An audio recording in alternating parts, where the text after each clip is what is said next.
Hey, what's up everybody? Just a real quick disclaimer before I get started here for real. I will be shitting on Cyberpunk 2077 in this video. That isn't to say that I don't like the game. I actually had a lot of fun playing it, but the quality the quality of the game on release rather was completely unacceptable.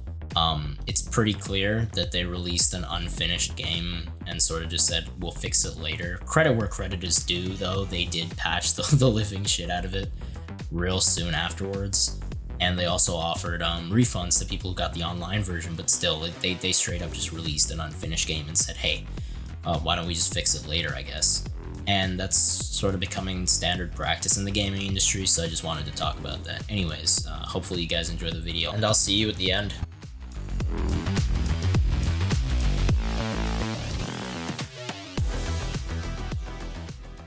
Thousands of years ago, gaming used to be in a very sorry state. Early man was content to just play Pong on the Atari and had absolutely no hopes or ambitions for anything greater. Suddenly, a voice from the heavens spoke. It said only two words. Cyberpunk 2077! Early man got to work immediately, and the wheel was invented in 3500 BC by Will Smith. The cow was invented shortly after, also Will Smith. This kicks off the start of the agricultural revolution, a period of time where man would slowly transition away from the Atari in favor of more advanced consoles such as the PlayStation or the Xbox. For a brief moment, Nintendo also participated in this cultural renaissance of gaming, but dropped off shortly after to work on weird shit like Balls of Fury, where you get to play ping pong against Christopher Walken. Okay, to be completely honest with you, Balls of Fury actually has nothing to do with Nintendo. It's just a game for the Nintendo Wii. I just really wanted to talk about it because why?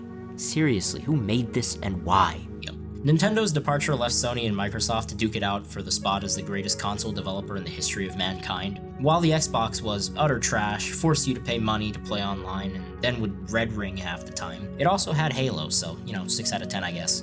Sadly, Halo would be the last good Xbox exclusive, and after a brutal war that claimed the lives of millions of gamers, the PlayStation 4 would emerge victorious.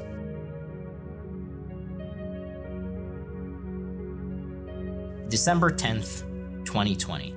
A quiet, gray, unspectacular day. Cyberpunk 2077 is finally released. Millions across the world power up their consoles and PCs. All of human advancement had been for this one moment. They booted the game, selected start, spent the next 6 hours creating a character and deciding what genitals they wanted, and then finally, after 5.6 billion years, they were finally able to play the greatest— God damn it, Martin. God frickin' damn it, I told you. What did I tell you, Martin? I told you couldn't come around. You think you could come around in my city driving like an amateur? I told you what would happen, Martin. Oh my god. Look at this. Look at this mess, Martin. Look at what you did. Look what you're about to make me do, Martin. Look at what you— just give me 1 sec. Just look at what you're about to make me do, Martin. Look what you're about to make me do.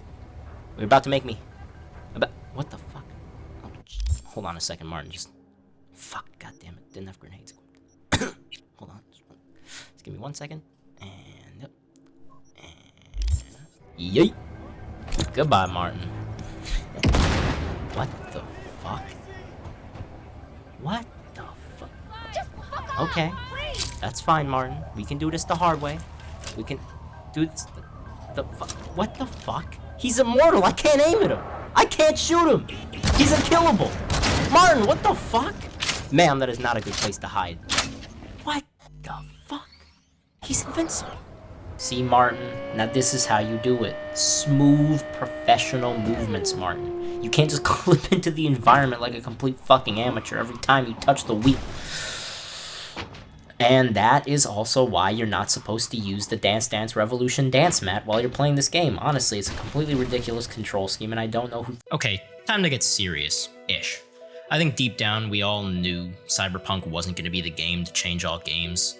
It had all the markers of a flop.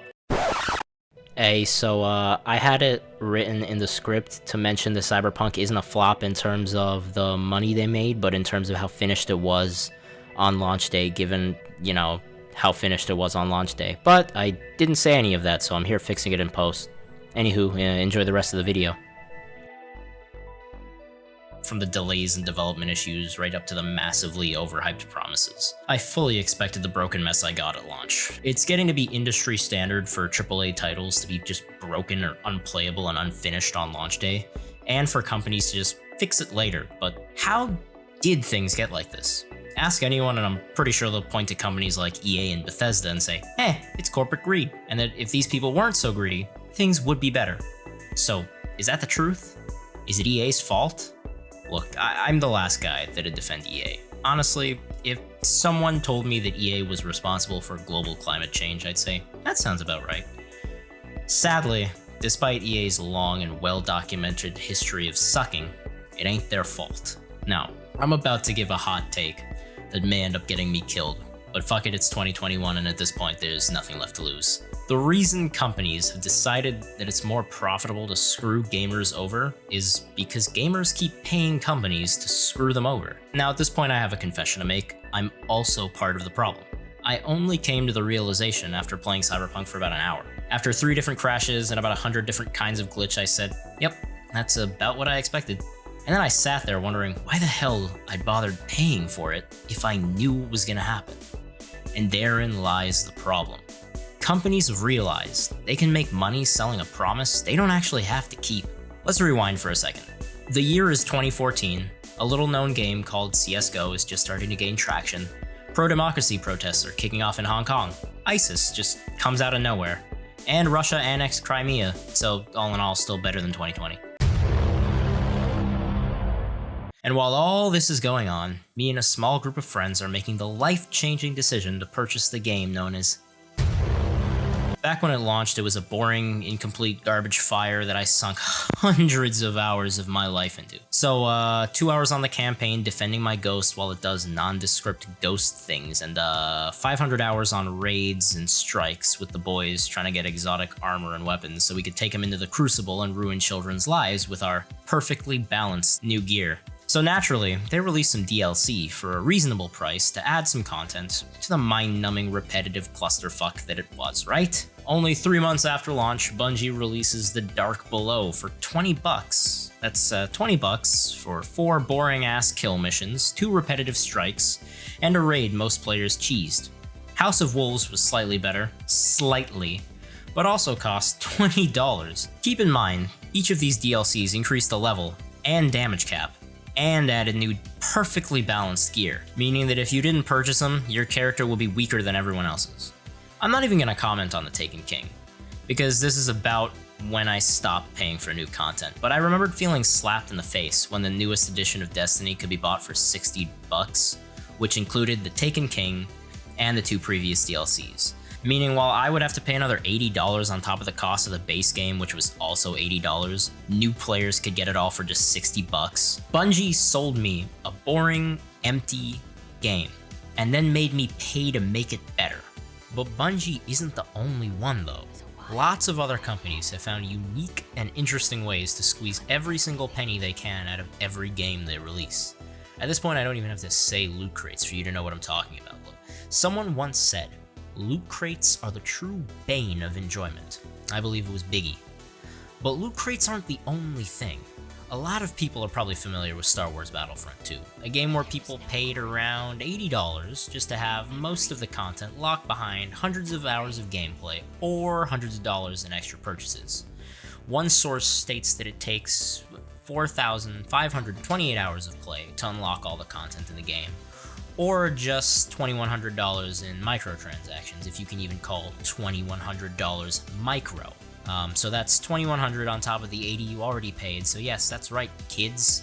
For the low price of $2,180, you too can have fun and be Star Wars. Add that to the fact that microtransactions were pay to win, and you have one of, if not the most ambitious money grabs in video game history. Now, about a year after launch, they fixed the loot crate system to be cosmetic, but only because everyone called them out. Countries straight up banned loot crates, and they ended up in court. And they didn't go willingly. Oh, no. They fought to the bitter end to convince people that pay-to-win randomized loot system wasn't gambling for children. It was a surprise mechanic, kind of like a Kinder chocolate eggs. You know Kinder chocolate eggs, where the toys cost $2,100. Yeah, those. That's the same thing. They're basically the same, aren't they? If you buy the wrong Kinder egg, you're not having as much fun because the chocolate tastes different, right? That's not how Kinder works. There's also other fun little things companies like to do. My favorite is when they'll invent a special in-game currency that can only be bought with real money, and the amounts you have to buy them in are just designed to make you spend more. Let's look at Call of Duty. I think that's one of the best examples. So Call of Duty has COD points. Now, on the mobile app, you could buy 80 points for $1.39 CAD, but 80 points is 2 of the cheapest crate and 1 of the second cheapest crate, and nothing else. So of course you gotta buy the 420 points for $6.99, right? I mean, it's a 5% bonus. Look, it says so right there. But wait, no. What you really should do is you really should buy the 880 points for $13.99. Now that's a 10% bonus. Way better, but wait. But what if you go big with 2,400 points for $34.99? 20% bonus, baby. But wait, 25% bonus for 5,000 points at $69.99. You know what? What the heck? Might as well get the 10,800 points for $139.99, because that's a 35% bonus. It's just basic economics, people. The fun really begins when you spend some of it and realize that you'll never, ever run out. You'll always just have a little left over, but not enough to buy anything. But maybe if you spent just a little more money, you could afford just one more thing. There's also one other brilliant money grab built in. So COD Mobile has a draw, and each draw starts out at 20 or 30 points, and there's items of various rarity. So it's your standard loot crate, but it's more of a slot machine, really. Now the cool thing they've done is they've made it so that each time you get an item, your odds of getting the other items increase just a tiny little bit, and you also can't get double items. In exchange, the price of each draw increases exponentially. This is what it looks like when you start with 30. So you go from 30, next spin is 80, next spin is 120, then 300, then 500, 800, 1300, 2000, 2800, and then the next thing you know, your final spin is at 4700. And that doesn't, actually no, that does sound terrible. I was about to say it didn't sound too bad, it sounds horrid. But the total cost, the total cost is about 12,630 points, or $116.93 US. The brilliance of the draw, though, is that it makes you feel like, maybe I can spend only 30 points, which is basically nothing, and get a super rare, incredible item that costs hundreds US, right? Like that feeling of maybe you'll get lucky, maybe the next spin. It's quite literally a slot machine, but in a children's game. So yeah, that's a fun little thing that's totally legal, I think. Now, after calling out so many cases of corporate greed, am I really about to sit here and say that corporate greed isn't the problem? Well, look, here's the thing.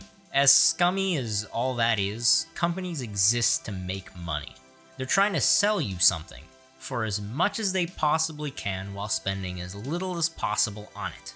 And it's not just video game companies, it's how all businesses work. The problem is that despite doing all of this, people just keep paying the money. Like, where do we draw the line? I think it's time we talked about the concept of a minimum viable product release cycle. Now, this is an idea that game developers and publishers have been discussing for a few years at least, and the idea is that you release a game that just barely fulfills the minimum requirements to attract a core audience, and then continue to patch and update it to attract more players. Basically, you released a half-baked, semi-finished, incomplete game that millions of people will buy anyways without ever seeing a review, and then update it later. In the long run, this means a faster turnover rate for companies, being able to turn out a game and then switch focus to something new while maintaining a bare minimum of staff working on a title just enough to provide an update or patch whenever necessary. This also means that people are now going to end up paying top dollar for a game that won't be complete for months, if not years to come. The fact is, if people don't stop paying these companies, refusing to pre-order their games, or downright boycotting them, then this is the future of the game industry. You can demand accurate gameplay trailers, you can demand early release critical review copies, you can call out shameless corporate greed whenever you see it, but at the end of the day, if they have your money and know you'll keep buying, they don't really have to care. In fact, it's in their best interest not to. Look, moral of the story, and the point of this whole thing, Just don't pre-order games. Wait until they come out, wait for reviews to drop, wait until you know what you're paying for, and then pay for it, no matter what shiny little thing they put in the pre-order bonus, and maybe, just maybe, the next Cyberpunk 2077 will actually be what it promises. Done. Beat the game. I mastered driving. Honestly, if I can do this, what can't I do? Actually, speaking of can't do, I can't move. I've actually been stuck up here for about an hour now. It's starting to get cold and I'm hungry. If anyone wants to just call Night City PD, that'd be wonderful, thanks.